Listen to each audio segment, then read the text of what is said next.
Olá pessoal, a gente está começando mais um podcast CMB e a convidada de hoje é a Giovana. Ela congrega conosco aqui na comunidade metodista de Brodowski. A gente vai estar fazendo um podcast aqui falando um pouquinho da vida dela. Mas antes da gente começar esse podcast, eu queria te apresentar nossas redes sociais.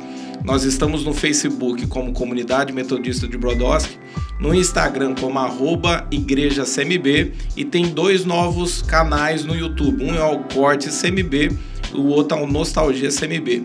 Então, antes da gente começar, é importante você deixar o teu like aí no vídeo, compartilha esse vídeo, que isso é muito importante, comenta aí, fala o que a gente pode acrescentar aqui, que isso é muito importante para o engajamento do canal.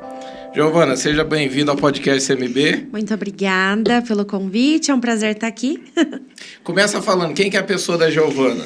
Bom, a Giovana é casada, agora em novembro faz 9 anos. Tenho uma filha de 5 anos. Bom, eu gosto de conversar bastante, eu gosto de ter bastante amizade. E é isso, eu sou muito família, muito caseira. Tá com quantos anos, Giovana? 25. O maridão tem quantos anos? 30. 30 anos? 30. Vocês estão juntos já há 9 anos? 10, na verdade. 10 anos. 10 anos. Já vai para 10 anos já. 10 anos juntos. Começa contando um pouco pra gente da tua infância, de onde você é. Você é de Brodowski mesmo? Sou natural de Brodowski, nasci e cresci aqui. Minha família, a família do meu pai também é toda daqui.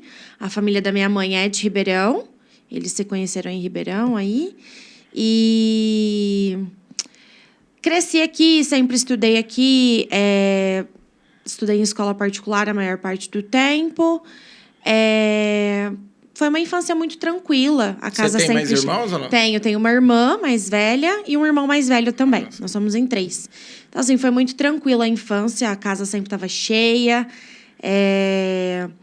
Minha mãe nunca trabalhou, sempre ficou em casa. Meu pai sempre foi comerciante, teve alguns negócios aqui em Brodowski. Hoje ele tem um restaurante em Ribeirão. E a parte da infância foi muito gostosa. A gente morava no centro, depois a gente construiu a casa. E aí foi aquele sonho realizado de cada um ter o seu quarto, de cada um ter suas coisinhas, e foi bastante legal nesse sentido. Começa falando pra mim como é que você conheceu teu marido, como é que foi isso, namorou muito tempo. Muito engraçada essa história, né? Porque a gente meus pais moram num condomínio, e o pai dele morava nesse mesmo condomínio. Então, a gente morava no mesmo lugar, em ruas diferentes. Quando eu era mais nova, uma vez, ele e o irmão dele passeando de carro, brigaram comigo, quase passaram com o carro por cima de mim. Passou-se os anos. Um dia, ele entrou no condomínio e eu estava saindo para uma aula de educação física. No mesmo dia, ele me manda uma solicitação no Facebook. Ah, no mesmo dia? No mesmo dia. E eu aceitei, era perto do meu aniversário, eu estava indo viajar com os amigos, a gente foi passar um final de semana em Olímpia. E aí a gente ficou conversando todo o período da viagem e tal. E voltando de lá, a gente começou a conversar. O primo dele, que já faleceu, era muito amigo do meu irmão. Já tinha ali uma certa intimidade, só que meu pai não deixava eu namorar de jeito nenhum. Você tinha quantos anos já? Eu tinha 16 quando eu conheci ele. 16 anos. E aí foi engraçado que meu pai não deixava namorar, e eu comecei a namorar escondido. E aí, um belo dia... Disso, não? Meu pai sabe. Ah, tá. Senão eu ia não. Ele sabe. Um belo dia, o primo desse meu marido chega pro meu irmão e fala: olha, agora além da gente ser amigo, a gente vai ser da família. E meu irmão sempre foi muito ciumento. Foi e contou. E aí chegou aquela temida... Chegou um dia em casa, minha mãe, a gente vai conversar de noite. E aquela já dor no sabia coração. Que era. Eu já sabia, né? A gente não é bobo. E aí chega ela e meu pai e começa. E foi aquele auê todo. E aí, como morava no mesmo condomínio, meu pai foi na porta da casa dele, deu um barraco, foi um caos. Proibiu o namoro. E aí, no Dia dos Namorados, isso foi em maio, foi no começo de maio. No Dia dos Namorados, ele me mandou uma cesta de café da manhã, Dia dos Namorados, que inclusive é aniversário dele. Ele me mandou uma cesta de café da manhã com aliança dentro. Ah, já desse jeito, já. Ele já tinha me pedido em namoro dia 14 de maio. De maio. E aí ele mandou a cesta com a aliança. Meu pai queria vestir a cesta na cabeça dele. E aí, ficou desse jeito, Você né? tinha 16 e ele tava com quantos anos? Ele é 5 anos mais velho. 5 anos? Ah, é quase a diferença. Eu também da minha esposa. Ele é Quando eu 5 comecei a anos. namorar, eu também tinha 16 anos. E aí, foi muito engraçado, porque, tipo assim... Nossa história é muito Romeu e Julieta. Porque em casa eu tenho 2 pastas portfólio de cartas. Porque meu pai proibiu a gente de conversar. A comunicação era só por carta. Ele me tirou o celular, ele me tirou da escola.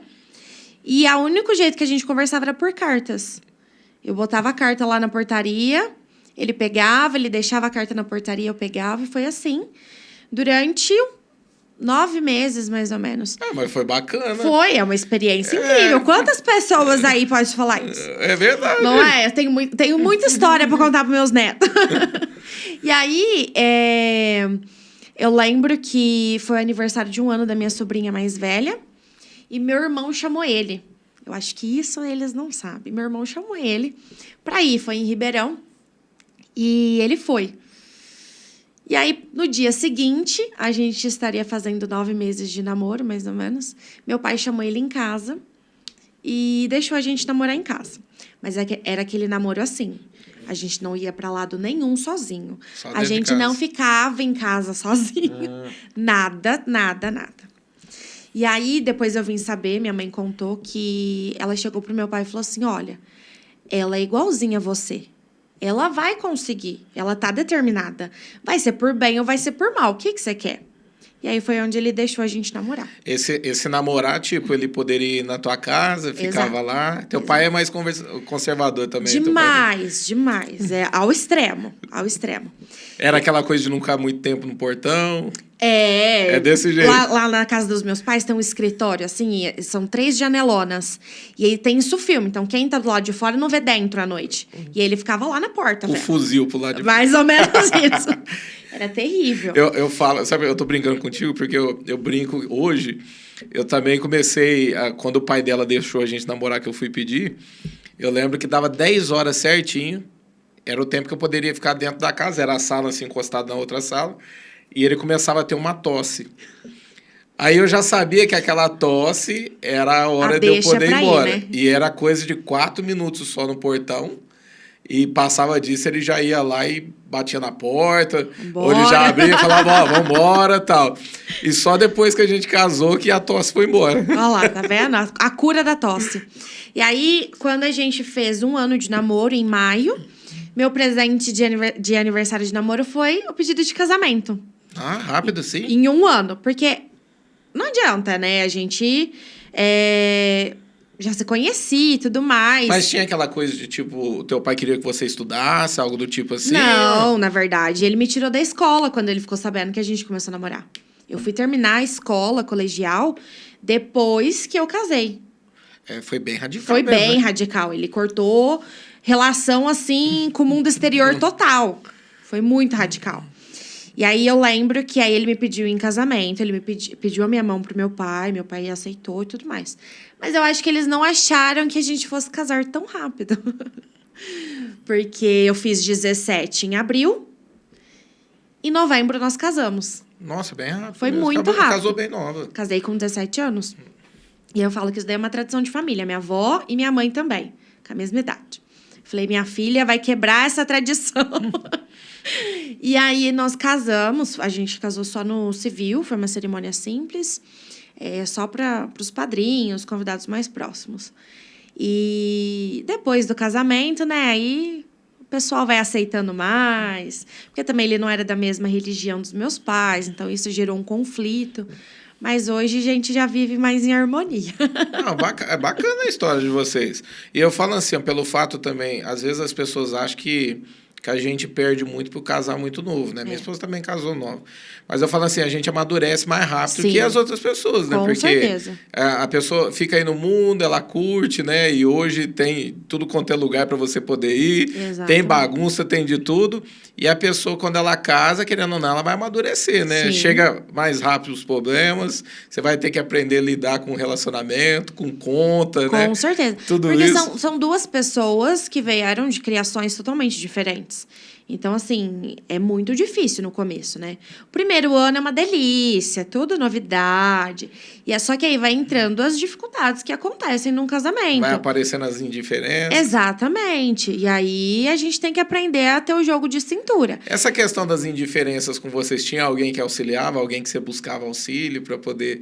Tipo, meu casamento não tá bem, tinha alguém que você... Tinha. Na verdade, eu tenho até hoje. A minha pessoa favorita do mundo, né? Uma das pessoas favoritas do mundo, que é minha madrinha. Ah, legal. Eu não sou batizada na Igreja Católica, mas ela é de coração. Aham. E ela é a pessoa, assim, que se ela precisar vir de Santos aqui pra me dar umas palmadas, ela vem. Ela vem pra... bacana. Então, assim, ela Como é que ela chama? Lara. Lara. E ela sempre foi a pessoa que mais me incentivou em tudo.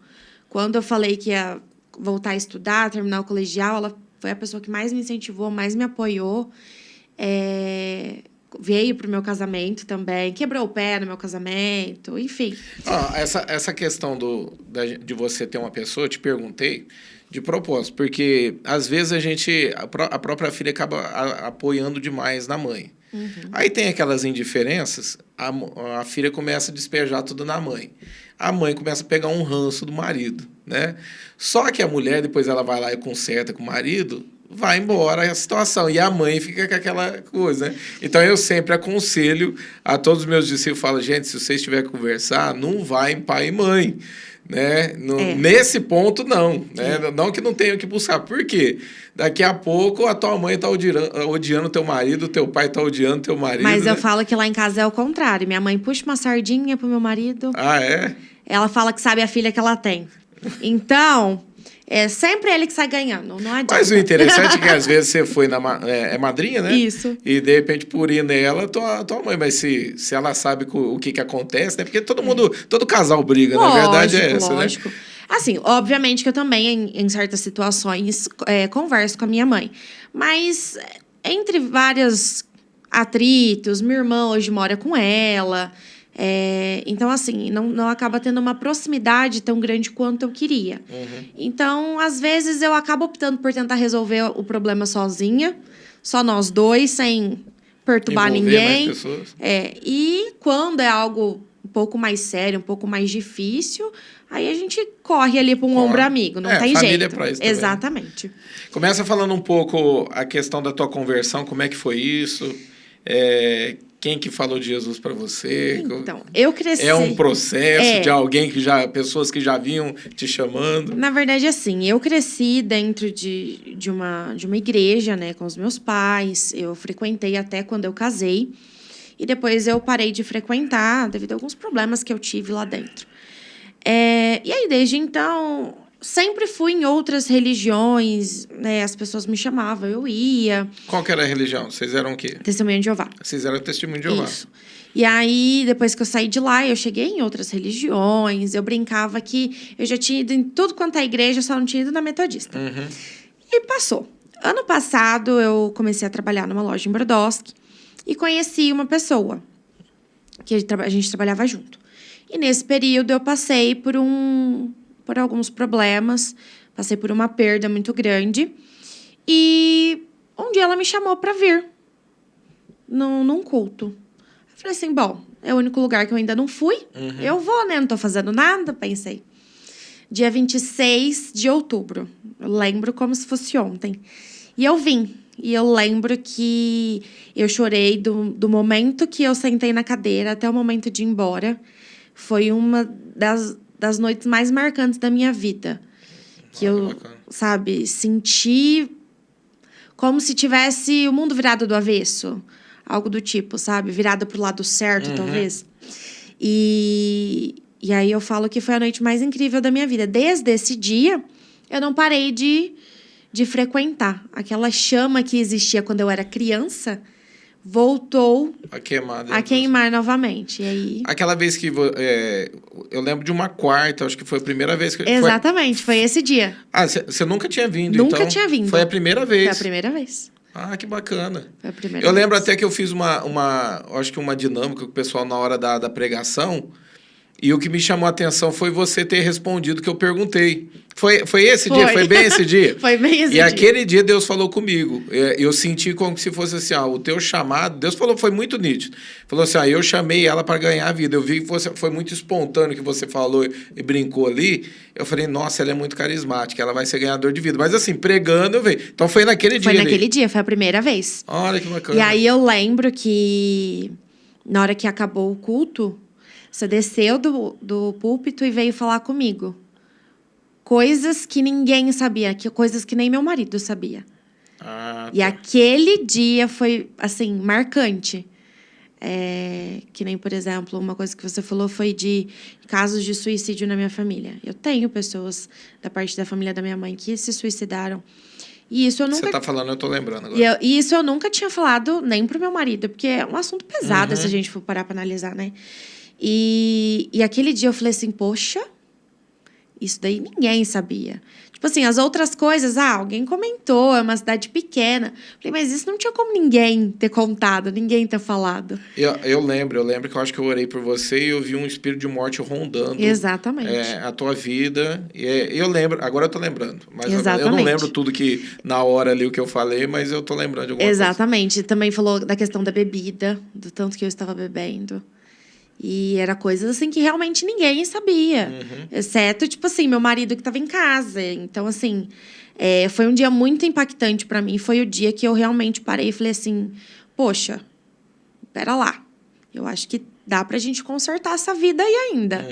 Então, foi um dia muito marcante na minha vida. Que bacana. Eu não sabia que era o primeiro dia, não. Foi o primeiro. Eu achei que você já vinha, já estava vindo. Foi a primeira vez. Como eu tô muito no culto da manhã, né? Eu venho à noite, quando eu tô escalado para poder pregar uma mensagem e tal, eu achava que você já vinha no culto da noite ali. Então, foi a primeira vez ali. Foi a primeira vez. Que bacana. Uma quarta profética, eu nunca vou esquecer.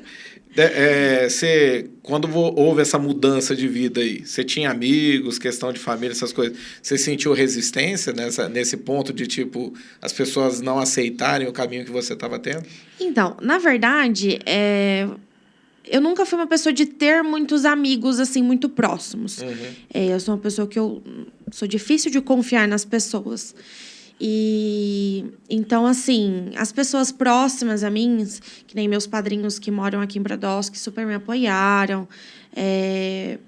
Meu irmão não tenho muito mais contato, trabalha fora, então aquela coisa corrida, né? Os meus pais, acho que eles vão ficar sabendo com essa entrevista. Eu sou do tipo assim, que até onde eu posso evitar abrigo, conflito, eu evito. Você é daquela que prefere ficar na sua Exatamente. e não entrar eu prefiro ficar neutra. Costumo dizer que eu sou a Suíça, não me envolvo em guerras. Então... Mas em contrapartida, depois que eu comecei a frequentar, depois que virou essa chave, eu ganhei muito mais de pessoas. Hoje eu tenho várias outras pessoas que eu sei que eu posso contar. Legal. Então, isso foi uma mudança muito grande para mim, muito importante, porque, como eu falei, eu sempre fui muito difícil de confiar nas pessoas, né? Então, isso para mim foi muito importante. Você teve algo difícil que você passou na tua vida, assim, um momento difícil na tua vida que você quer compartilhar com a gente? Olha, acho que os dois... Na verdade, foram 3 momentos bem complicados aí. Quando a gente foi ter a nossa primeira filha, a Maria Luísa, eu tinha passado por uma perda anterior. Perdi a primeira gestação e não consegui engravidar. Até que a gente entrou com os papéis para adoção, que a gente sempre quis ser pais novos. Então você tentou uma antes? Isso. Foi algo espontâneo, um aborto espontâneo? Foi espontâneo. E aí eu tive que fazer um tratamento. Depois a gente foi atrás de médico e tal, tive que fazer um tratamento.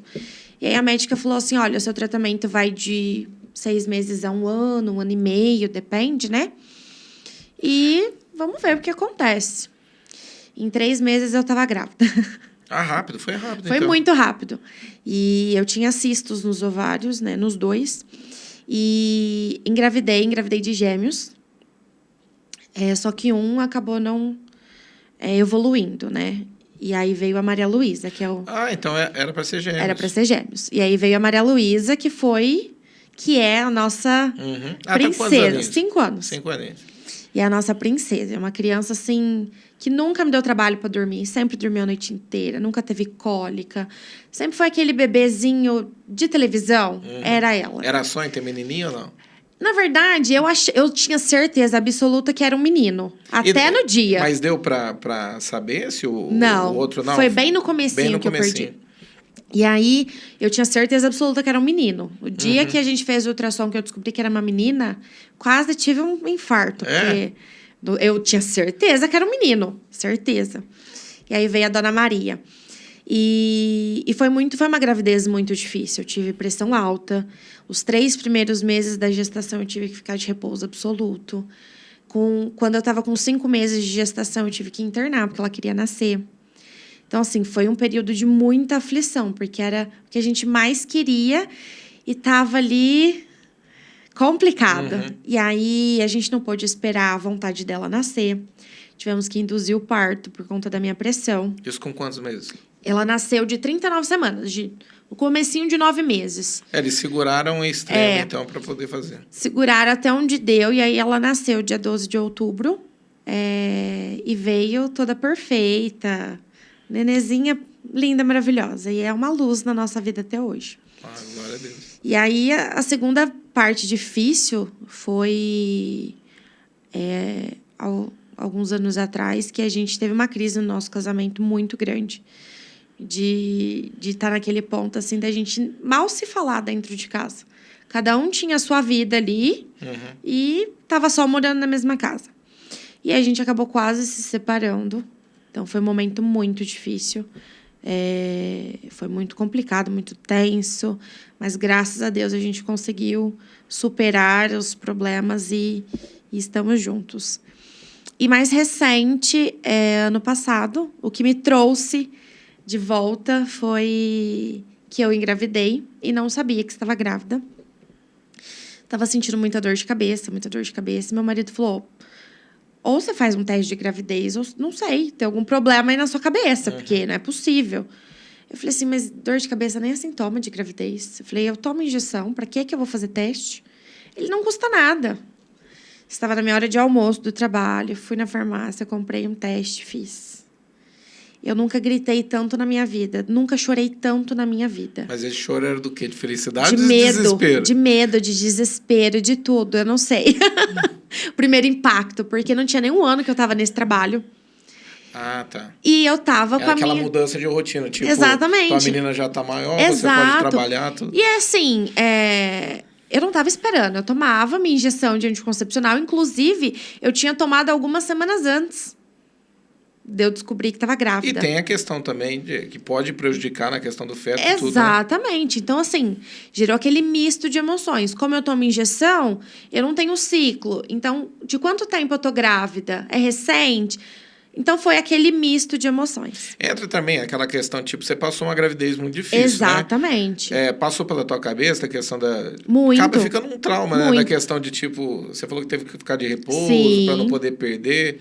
Tanto que eu descobri isso numa segunda-feira que estava grávida. No domingo, a gente estava na casa do meu sogro. E aí, a gente conversando lá. E a gente falou que queria construir e tal. Aí surgiu a pergunta. Vai ter um quarto a mais para outro nenê? E eu falei, não, vai ter um quarto a mais para visita, porque eu não quero ter outro filho. A gente sempre falou que não queria ter outro filho, porque foi uma gravidez complicada. E a gente sempre teve medo. E aí veio a gravidez. E aquele desespero, meu Deus. Na mesma semana eu fiz ultrassom e já fui na obstetra. Fui fazer o bendito do ultrassom. Fui para fazer o ultrassom de início de gestação. Na hora que eu cheguei lá, que aí o médico veio fazer o ultrassom, ele falou, não, esse neném tá muito grande. Eu já estava de 14 semanas, quase 3 meses. E não sabia que... E não sabia. E a questão da vacina, ele me perguntou? Da injeção, né? Não, na verdade, assim, o médico ali do ultrassom não falou nada. Aí fui na minha obstetra, expliquei tudo pra ela, né? Enfim, ela falou assim, olha, tá tudo certo. Primeira coisa, a gente vai entrar com seu remédio pra pressão, pra não ter nenhum problema. Sua pressão tá boa, mas a gente vai entrar pra prevenir, pra não ter nenhum problema. Aí eu falei assim, moça, onde eu trabalho tem uma escada. Aí ela virou e falou assim, você tava subindo, descendo até agora? Eu falei, tava vida normal. Falei assim, eu posso continuar devagarzinho? Ela virou e falou assim, pode, mas se der para evitar, evita. Continuei normal, evitando pegar peso e tudo mais. E aí foi aquela felicidade, porque minha filha foi comigo no ultrassom. E ela ficou muito feliz, porque há muito tempo ela pedia um irmãozinho. Aquele contato de olhar, saber que e ela foi no ultrassom comigo e ela ficou assim, tão apaixonada no ultrassom. Só que antes de fazer o ultrassom, eu fiz uma camisetinha escrito promovida a filha mais velha, dei pra ela. Ela ficou toda feliz quando descobriu que ia ter um irmãozinho, irmãzinha. Ela ficou super feliz.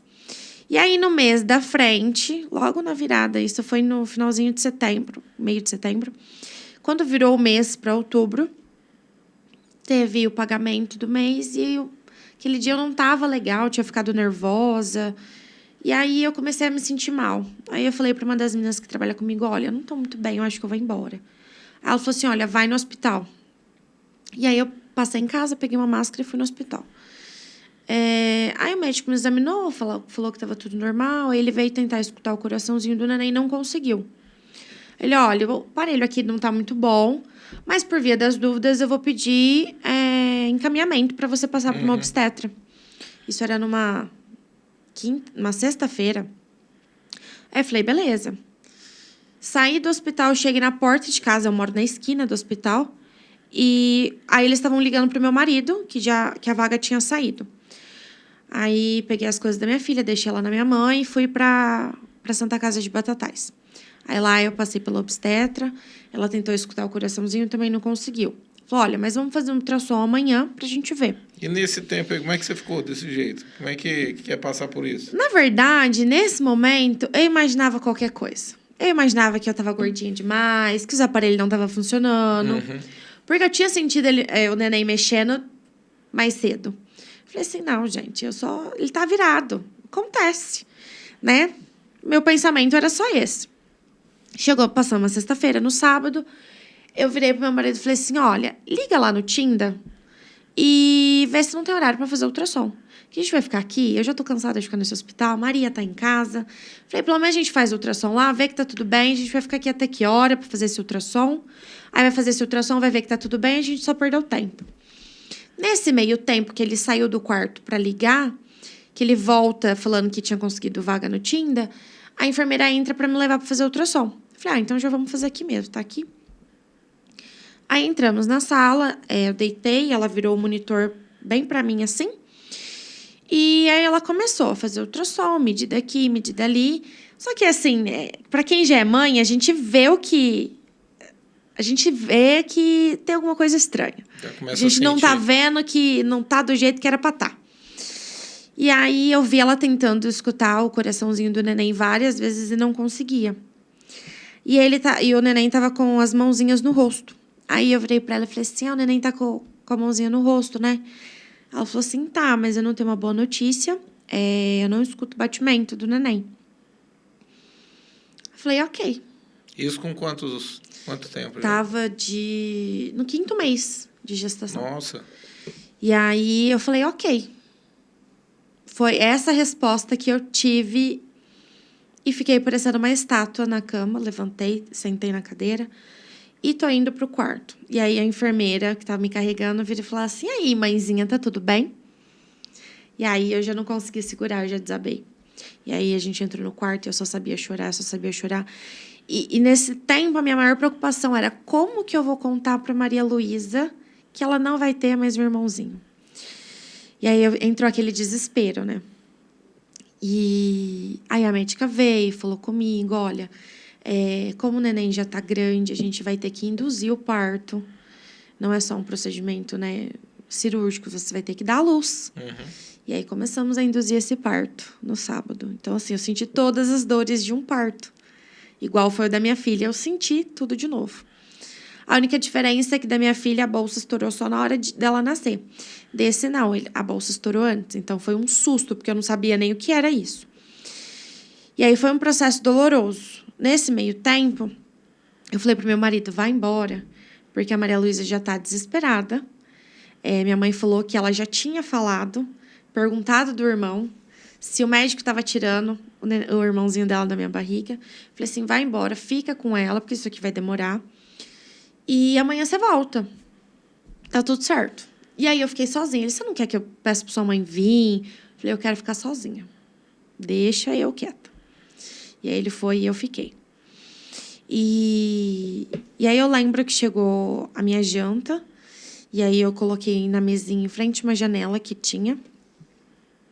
E fiquei ali em pé, olhando aquela janela, estava o pôr do sol já. Eu olhando. E por 3 vezes eu cheguei na beirada da janela para me jogar. Ah, com esse pensamento? Com 3 vezes. E as 3 vezes que eu chegava na beira da janela, eu escutava o nome da Maria Luísa. As 3 vezes. E aí foi um misto de emoções. Aí eu lembro que eu sentei e fiquei olhando o pôr do sol. E fazia muito tempo que eu não fazia uma oração na minha vida. Muito tempo. Era aquele Pai Nosso, assim, muito obrigatório, de vez em quando. Fazia muito tempo que eu não fazia uma oração de verdade. E aí eu lembro que naquele momento, olhando aquele pôr do sol, do jeito que eu conseguia, eu falei assim, olha, Deus, eu não consigo, tá doendo demais. Só faz diminuir a dor, porque eu não tô dando conta. Eu não vou conseguir. E nisso eu desabei a chorar, e nisso foi aquele pôr do sol digno de cinema. Naquele momento começou a passar tanto passarinho, mas tanto passarinho no céu, que eu nunca tinha visto aquilo na minha vida. Era um pôr do sol tão lindo, o céu começou a ficar vermelho de uma forma tão linda. E aí eu fui me acalmando. E depois disso, o neném começou a nascer, eu estava sozinha no quarto. E aí o instinto, né, coloquei a mão, senti os pezinhos. Ele estava nascendo em posição pélvica. E aí eu comecei a fazer um escândalo no quarto, porque ninguém aparecia, a enfermeira veio. Enfim, ele terminou de nascer. Antes dele nascer totalmente, eu falei para a enfermeira, eu falei assim, olha, eu só preciso segurar ele para me despedir. Ela falou assim, mãe, você não pode, porque vai para análise, vai para laboratório, não pode ter contaminação. Eu falei, mas isso não vai trazer meu filho de volta. Entendi. Isso não vai resolver. Não interessa o que aconteceu. Eu falei assim, eu preciso me despedir. Aí um olhou para a cara do outro, assim, tinha 2 enfermeiros. E aí eles falaram assim, e se a gente der uma luva para ela? Mas ninguém pode saber. Então tá bom. Aí eles me deram um par de luva estéreo. Eu fiquei com medo de pegar ele no colo, porque ele era muito molinho, né? E me despedi dele. Era todo perfeito, os dedinhos. Eu fiz questão de ver cada detalhe para ver se ele era perfeito mesmo. Ou sei lá, se tinha alguma coisa errada, por isso que aquilo tinha acontecido. E ele era todo perfeito, neném. E engraçado que foi o time perfeito, porque eles tiraram a luva da minha mão, a médica entrou. Aí a médica entrou, cortou o cordão, tudo. Porém, a minha placenta ficou retida, né? Não saiu. E aí eu tive que esperar o tempo de jejum para ir para o centro cirúrgico. Ah, você teve que passar por isso também. Ela não descolou. Não descolou, ficou retida. Aí eu tive que ir para o centro cirúrgico. E aí, quando eu voltei da anestesia, ninguém falou que eu não podia mexer. Meu instinto foi levantar. Sentei na maca. Passei muito mal. Isso foi no domingo de manhã, que foi pro centro cirúrgico. Ele nasceu às 8 horas da noite, eu fui pro centro cirúrgico só no domingo de manhã. Então, assim, foi uma noite sofrida também. E eu lembro que eu passei muito mal no domingo, por conta da volta da anestesia. E só fui conseguir comer 3 horas da tarde. Aí logo a gente teve alta também. E aí entra aquele impasse. Eu tive alta no domingo, na quarta-feira era aniversário da minha filha. Chácara alugada, tudo comprado, tudo organizado. Aí eu falei pro meu marido, o que a gente faz? Como que eu chego em casa, falo pra ela, olha, você não vai ter mais um irmãozinho e você também não vai ter festa de aniversário. Ela tirou o aniversário dela. Falei pra ele, eu não consigo tirar as 2 coisas dela. Aí ele falou assim, não, então a gente faz a festa dela. Aí, quando a médica foi me dar alta, eu perguntei, olha, eu preciso ficar em casa? Tem certeza? Ela falou assim, por quê? Eu falei assim, não, porque eu quero ir trabalhar, eu não quero ficar em casa. Aí a médica falou assim, olha, você não pode pegar peso, mas trabalhar pode. Falei, então eu não quero nem atestado. E aí eu saí do domingo do hospital, segunda-feira eu estava trabalhando. Na quarta-feira é feriado, aniversário da minha filha. De quarta para quinta, eu comecei a passar muito mal. Eu saí do hospital sem nenhum sangramento. Chego de quarta para quinta com muito sangramento, com muita dor, com muita cólica. Era uma hemorragia, algo do tipo? Não chegou a ser uma hemorragia, porque aí eu fui na médica, na obstetra, e ela virou e falou assim, olha, seu corpo precisa de descanso. Você passou por um parto, você precisa de um tempo para o seu corpo entender. Você está aí mexendo, isso daí é um Era princípio. O efeito da cirurgia. Exatamente. Falou assim, isso daí é um princípio. Se você não parar agora, lá na frente vai ser pior. E aí eu fiquei uma semana em casa. E aí veio o julgamento. Ah, porque você trabalhou esses dias para poder fazer o aniversário da Maria Luísa e não ficar feio. Depois foi correr atrás de atestado. Só que assim, eu falo que só quem já passou por uma experiência do tipo, acho que pode entender um pouco do que a gente passa. E é muito estranho você querer julgar a forma que a outra pessoa escolhe passar pelo luto. Cada pessoa escolhe de uma forma. Você tá falando eu só vou te interromper um pouquinho. Você tá falando dessa situação. Teve duas que fizeram um podcast comigo aqui que contou situações parecidas com as suas, onde perderam seus nenês tanto por erro médico, quanto por situações que aconteceram, né, no hospital. E depois o processo daquela pessoa que vem para poder ajudar, elas contaram que faltou maturidade de como saber conversar, como saber lidar com esse tipo de coisa. E o que elas falam, elas tiveram a dor do luto da criança, mas o que marca elas também, o que marcaram elas, foram a questão de como as pessoas se levantaram e... A gente não faz... Na verdade, ninguém faz por maldade, Sim. né? Que, tipo, a pessoa quer ajudar, mas não tem aquela maturidade, a verdade é essa, de poder lidar com esse tipo de problema e, de repente, acaba falando alguma coisa que vai ficar manchada ali, porque já está perto dessa dor que você está vivendo.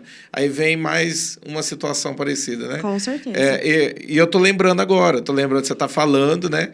Foram duas pessoas que vieram aqui e falaram de pessoas que chegaram, que não soube lidar com a situação e acabou ficando algo ali. Ela falou assim, pastor, eu tive que lidar com isso e ainda tive que passar e engolir esse tipo de coisa e tentar sobreviver com tudo isso. E eu falo assim, ó, que se esse tipo de atitude vem de pessoas de fora, você dá um desconto ali, a pessoa não te conhece, é uma pessoa estranha, enfim. Quando esse tipo de julgamento vem da sua família, eu acho que isso é mais doloroso, porque é onde você espera receber mais amparo, mais proteção, mais ajuda. E às vezes é da onde vem o maior julgamento. Depois que isso tudo aconteceu, que vieram essas críticas, a minha irmã, por exemplo, não fala comigo desde então. Entendi. Porque falou que eu postava demais, coisas relacionadas a céu, coisa relacionada a anjo, e eles não acreditam, né? E aí eu falei assim, poxa, é a minha forma de encarar o meu luto.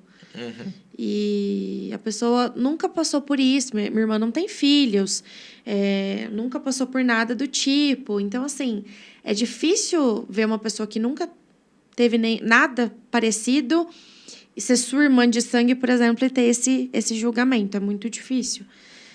Então, é complicado, principalmente quando isso vem da família. Uhum. Quando vem de fora, você ainda... Aconteceu de clientes na onde eu trabalhava, falar assim, fiquei sabendo que você perdeu seu neném, né? Desse jeito. Bem seco e... Bem desse jeito. Nesse nível, E aí você não poder fazer nada. Então, assim, depois disso, me desencadeou crise de ansiedade. Tive algumas crises dentro do meu local de trabalho que eu não conseguia respirar. Então, assim, foi um processo muito doloroso, muito...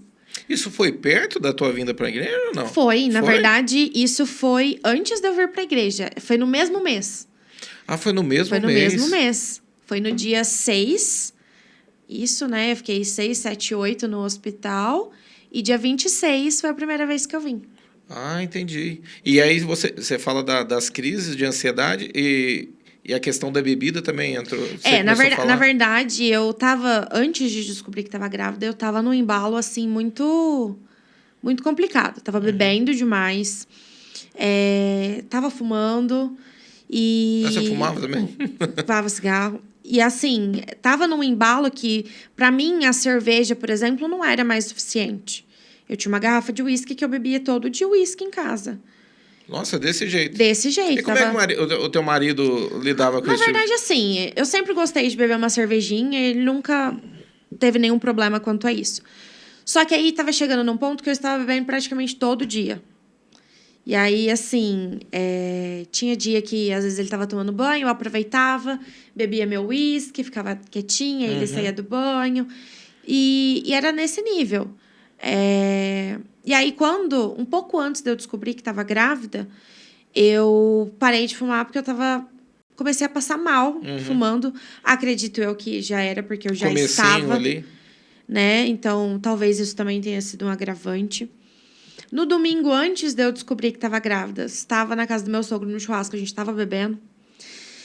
E aí, depois que passou tudo isso, obviamente que o meu refúgio, eu não estava fumando mais cigarro, meu refúgio foi o quê? Foi a bebida. Entendi. Era uma fuga sua exatamente, pra tampar. Era o que chegava, o meu prazer do dia era beber.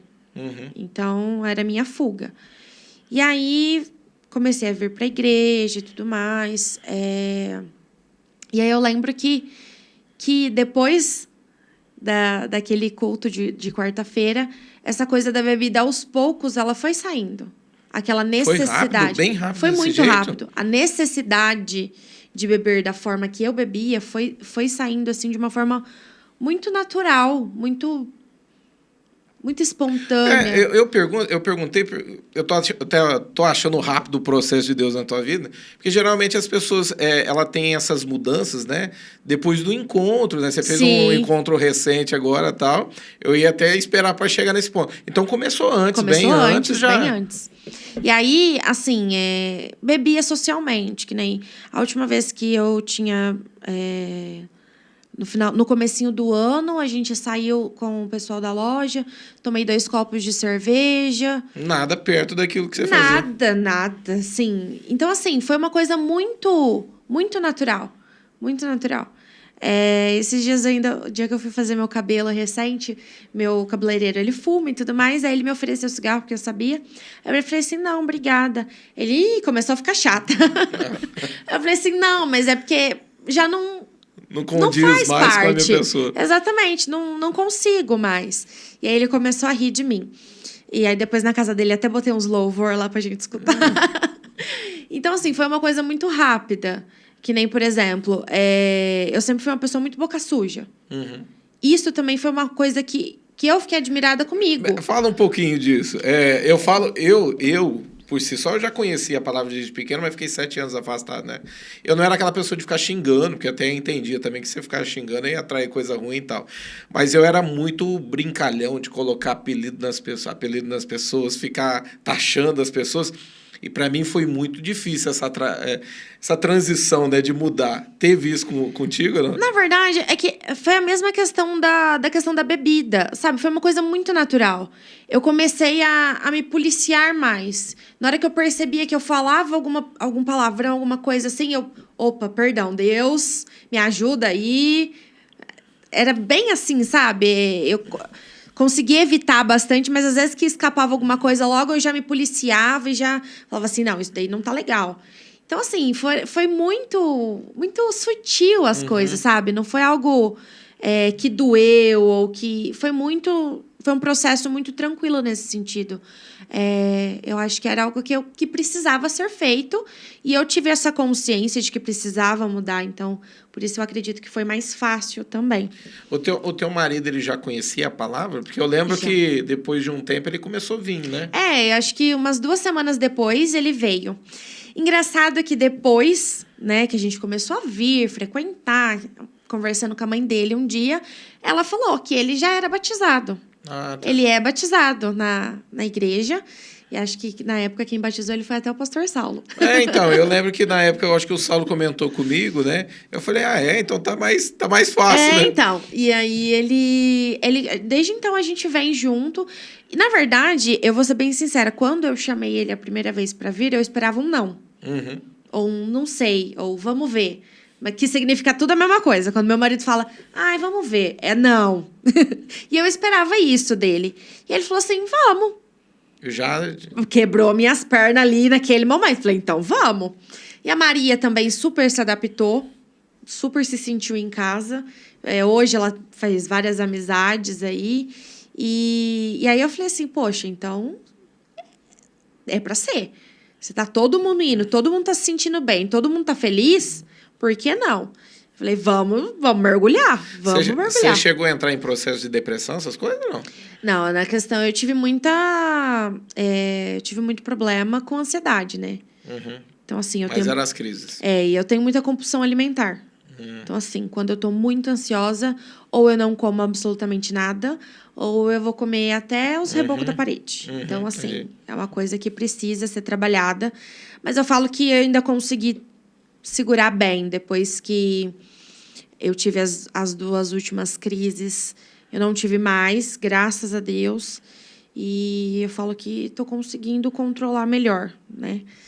Eu acho bacana porque o processo de Deus na tua vida tem acontecido muito rápido, muito. Né? É assustador.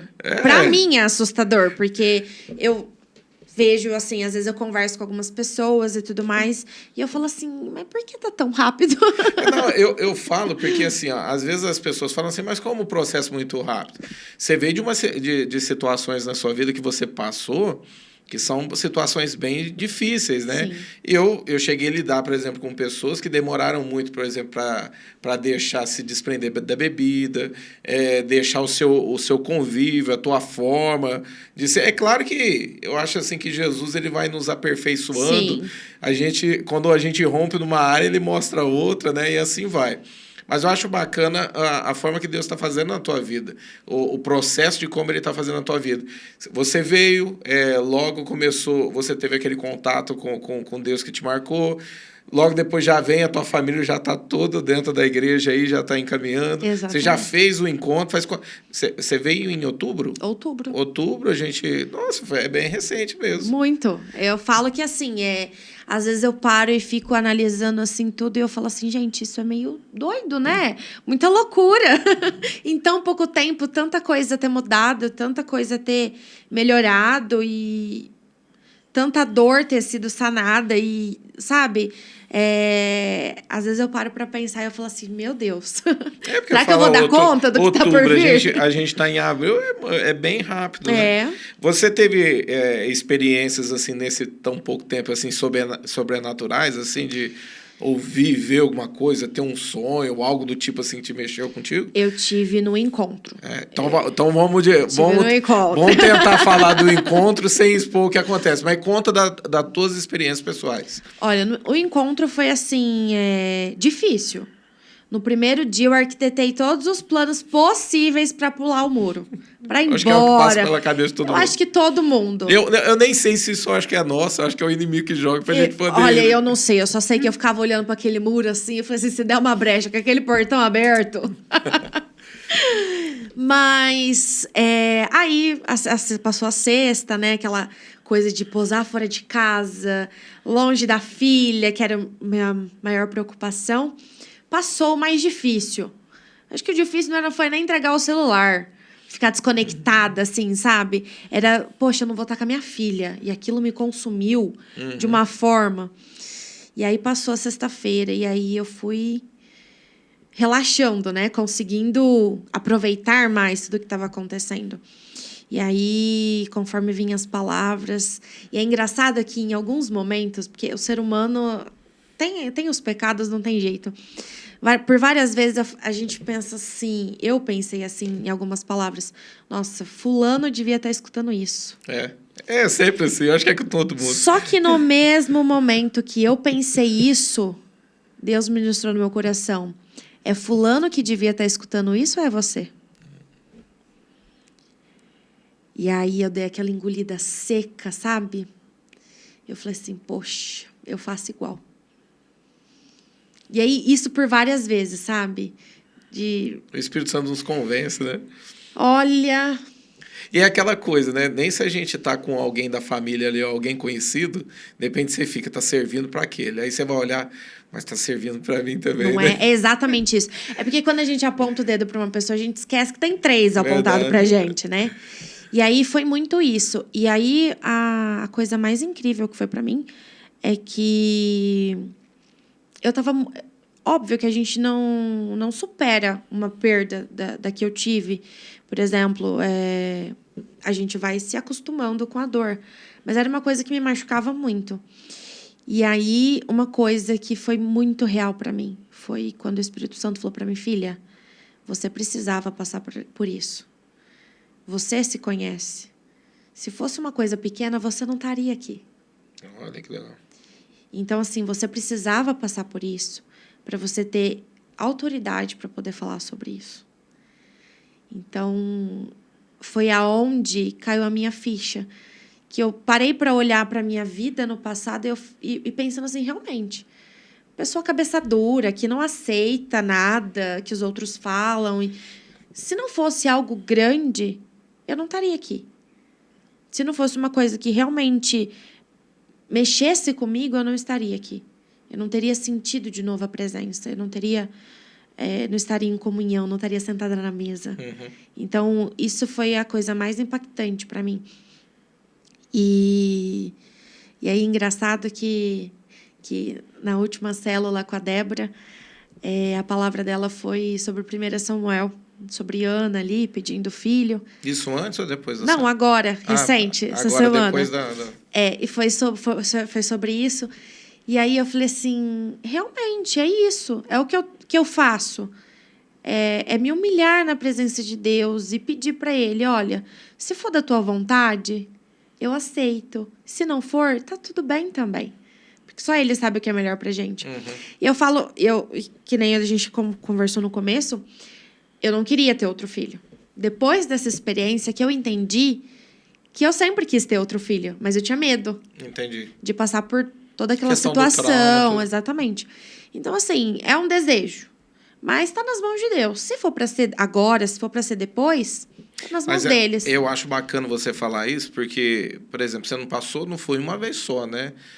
Você perde o primeiro, aí vem a segunda, que era para ser gêmeo, você tem uma perca também, né? Vem a tua menina, mas também tem a questão da perca junto. Exato. O terceiro, que é algo que vem para... Né, para marcar qualquer mesmo, um né? ficaria uma ferida enorme dentro de você. E o Espírito Santo, ele vem, ele trata com essas áreas da tua vida e gera sonhos. Eu ia te perguntar isso, né? Você tem sonhos assim que você pretende realizar? Tenho. A questão de ter outro filho é um sonho que a gente tem. Talvez não para agora, mas que nem eu falei, tá nas mãos de Deus. Falei que primeiro eu vou em todos os médicos possíveis para ver se tá tudo certo. Pretendo voltar a estudar. Eu até estava fazendo faculdade há um tempo atrás, mas acabei trancando. Você fazia o quê? Fazia contabilidade. Faltava um ano para acabar. E aí eu desisti. Com um ano para Com acabar, um ano você pra parou? acabar. E não Com tem um como ano. voltar? Não. Ai. Porque eu tinha transferido para a licenciatura em matemática. Eu sempre gostei muito de números, né? E aí acabou que eu também estava numa fase complicada de trabalho. A Maria ainda era muito pequena e eu não estava conseguindo conciliar tudo. Tinha dia que eu ficava até 2 horas da manhã estudando. No outro dia eu não dava conta de nada. Entendi. Então, acabei trancando. Eu falei assim, não, isso daí ficou. Mas agora você quer voltar a fazer a mesma coisa? Não. Mudou? Não sirva mais para números. O que você quer fazer? Então, as últimas coisas que eu pensei foi marketing, porque eu sou uma pessoa que eu gosto de comunicação, né? Ah, bacana. Ou pedagogia, também para trabalhar com crianças, que eu também gosto muito. Então, são 2 áreas aí que estão em mente. Vamos ver o que vai acontecer. E óbvio que a gente tem o nosso planejamento também de construir nossa casa mais para frente. E esses são alguns sonhos aí particulares, né, que a gente quer alcançar. A questão de ministério em si, você já pensa em algo ou não? Tem algo que Deus tem falado ao teu coração? Então... Porque é muito recente a tua conversão, muito, né? é muito. Eu sou uma pessoa que eu já fiz muita aula de coral. O pessoal fala que eu canto bem. Ah, bacana. Não sei se eu canto bem. Mas eu não sei. Mas você se vê assim, é aquela coisa que testifica no teu espírito quando alguém tá então, louvando. eu acho lindo. Eu acho lindo, sabe? É assim vibrante. mesmo, o caminho é esse. É vibrante. Mas, ao mesmo tempo, quando eu vejo alguém levando a palavra e a forma como me cativa, isso pra mim me faz... Eu fico radiante nesse sentido, sabe? Porque como que às vezes uma palavra, uma pessoa ali falando, te toca de uma maneira tão profunda. Entendi. E te prende tanto. Então, isso é uma coisa que me chama muita atenção. Então, tá nas mãos de Deus, Você gosta né? das questões assim de ter o interesse pela palavra de Deus, de conhecer Gosto. mais profundo? Gosto. Porque eu lembro que comigo foi despertando naquela questão de tipo, você ouve, mas fica aquele ponto de interrogação tal, eu posso me aprofundar mais. Aí você vai lá e cavuca mais naquela área. Exatamente. É que nem assim, no encontro, por exemplo, são muitas palavras. Sim. Então, muitos textos a gente não abria, a gente só anotava. Sim. Eu fiz questão de rever todas... Por conta todas... do tempo, né? A gente vai escrevendo. Eu revi todas as minhas anotações, eu reli todos os textos, tudo. Ah, é? Desse jeito? Tudo. E aí, o que me chamou a atenção foi engraçado também, porque eu faço discipulado com o Saulo. E aí, recente, a pastora Janete foi. E aí, estava no assunto bem de casamento. E aí, leu Provérbios 31. E uma semana antes, alguns dias antes, era o capítulo que eu estava lendo do encontro.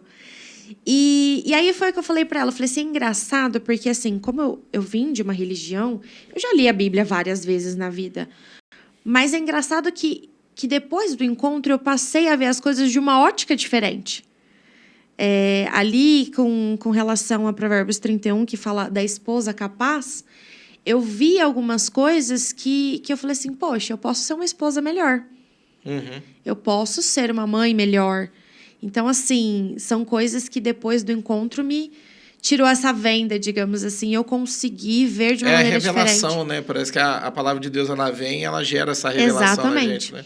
E aí, é aquela coisa, se você tem aquele interesse, aquela vontade de entender, você vai atrás e você vai pesquisando, você vai lendo.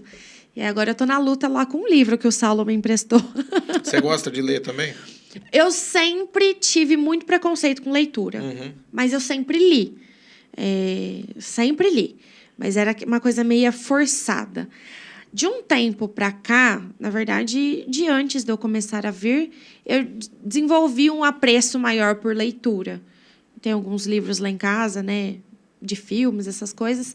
E aí, agora, tá bem mais fácil ler, né? Então, toda noite para Maria, a gente tem aquele livrinho da Bíblia. Tá. Ela ama ler, só que assim, é para ler uma história por dia, né? O livrinho fala. É umas 5, 6, vai dar vontade dela. Mas o legal é o interesse, né? Uma das minhas meninas, a mais velha, a Alice, ela tem uma sede pela palavra de Deus, que eu lembro de um dia que eu fiz um quiz, e fui filmando e fui perguntando, né? E ela tem uma forma de memorizar assim, as coisas da palavra de Deus que eu fico... E a outra já é diferente. A outra já não tem tanto interesse com a questão da palavra. Mas ela gosta de ficar cantando na frente da televisão, ela tem interesse por querer aprender tocar violão, gosta de balé, desse tipo de coisa. Eu acho que cada um puxa para algum lado, né? A Maria Luísa, eu falo que é até difícil, porque ela gosta de muita coisa. Ela tem um leque muito aberto. Ela ama quando a gente lê a Bíblia para ela.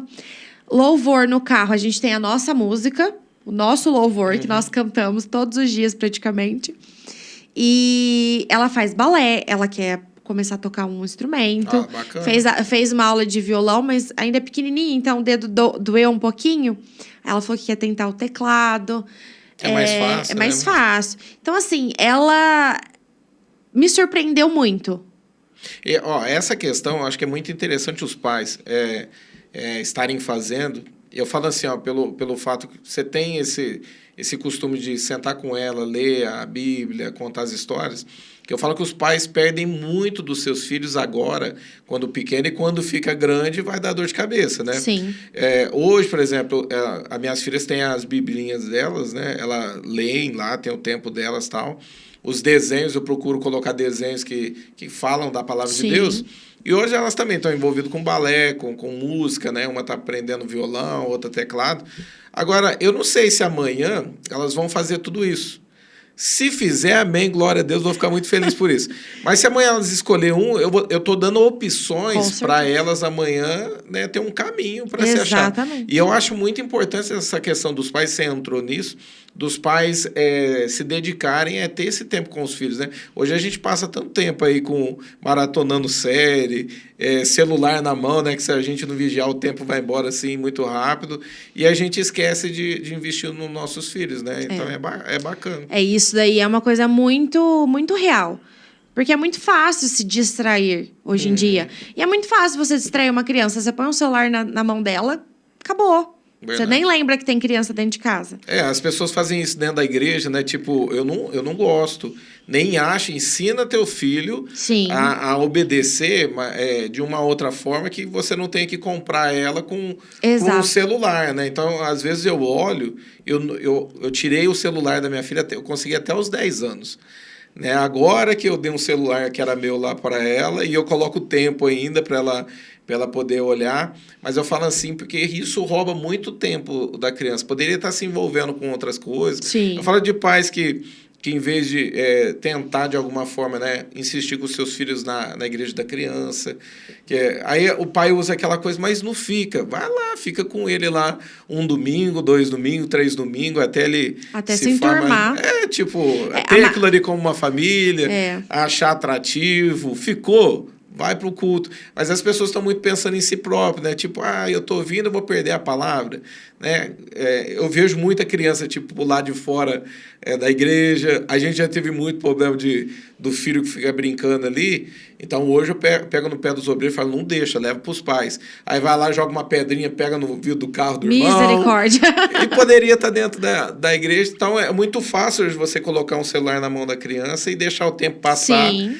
E você pode estar aplicando de uma certa maneira, né? Tipo, investindo nela. A Maria, ela teve uma certa dificuldade na escolinha, né? Logo que a gente começou. Porque a Maria, ela é muito tímida. Ela demora a pegar contato, assim, né? Se enturmar.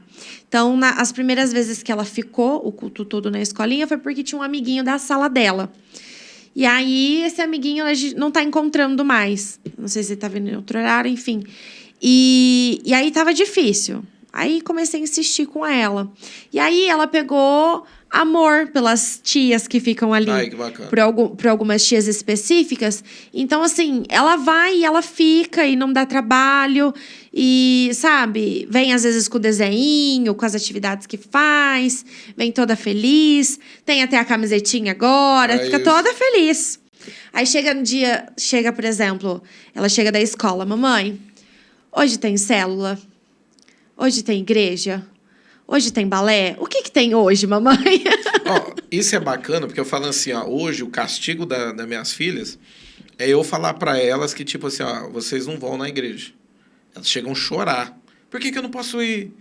Às vezes eu tenho que vir sozinho, né? Falo, eu vou pregar e tal, mas por que eu não posso ir? E elas começam a chorar.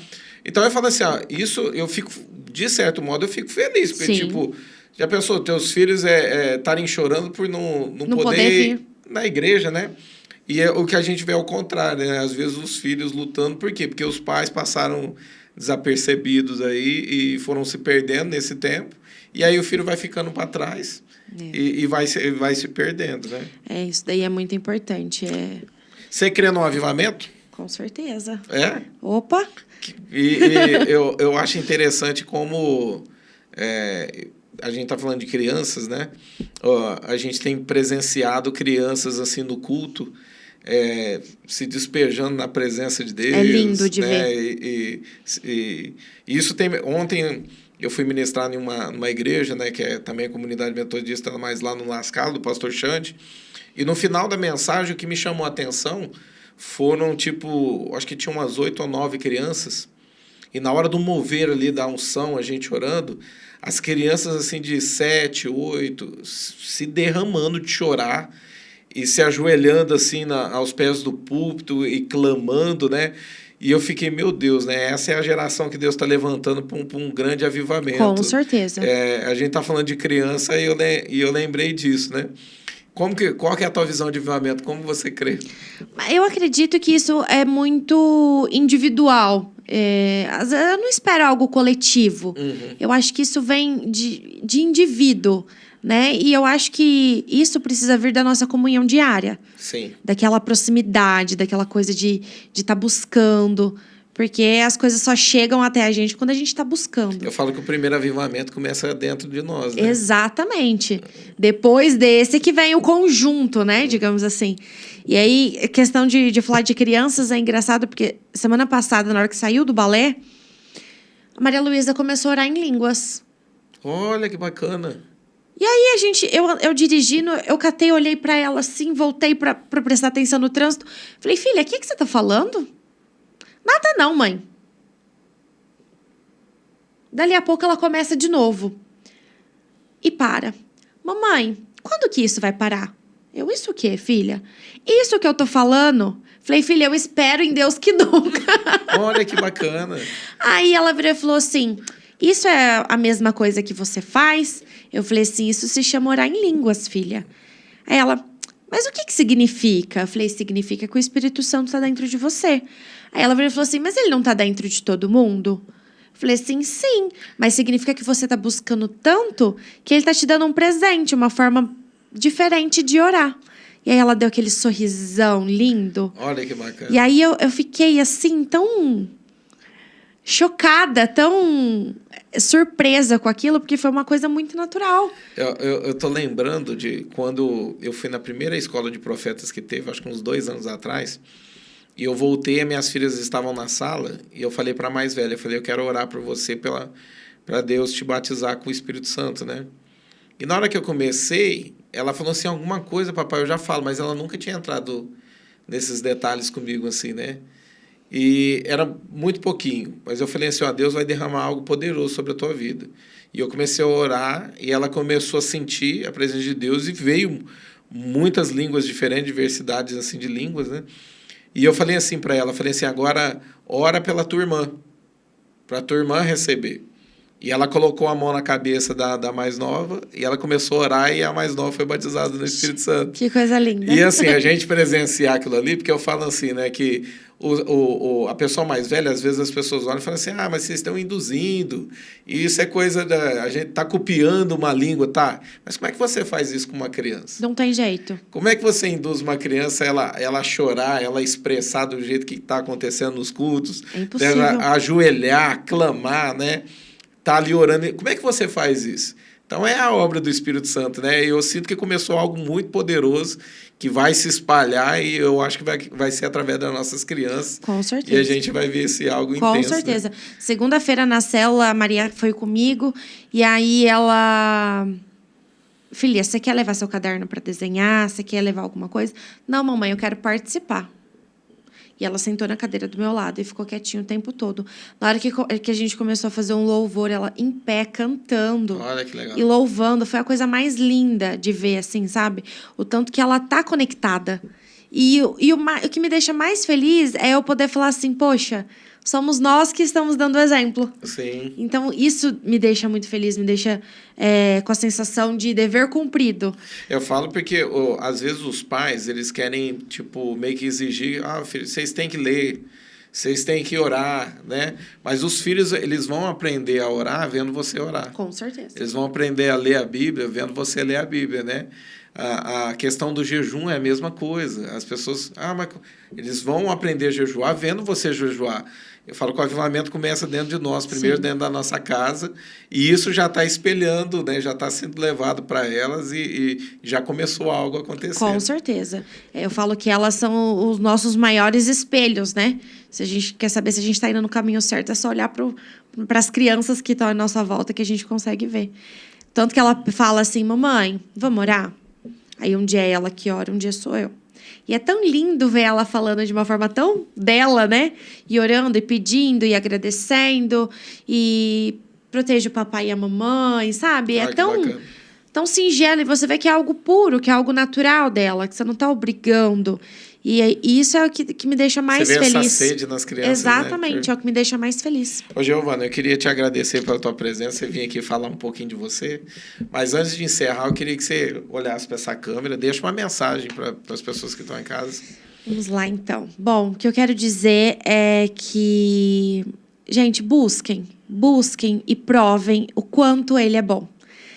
Porque da mesma forma que ele tem feito na minha vida, ele pode fazer na sua e das pessoas que estão à sua volta. Então é só você buscar. Amém. Amém. Muito obrigado mais uma vez. Eu que agradeço. Pessoal, a gente está encerrando mais esse podcast.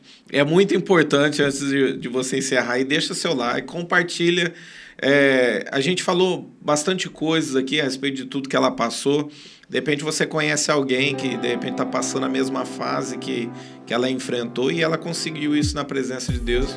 E o testemunho da vida dela pode impactar e levar Jesus, né? Esse testemunho pode levar Jesus até essas pessoas que estão passando por isso, estão sofrendo. Então compartilhe esse vídeo, compartilhe com os teus grupos de família, que é muito importante para nós. Que Deus abençoe tua vida e fica na paz do nosso Senhor Jesus Cristo. E até a próxima em nome de Jesus.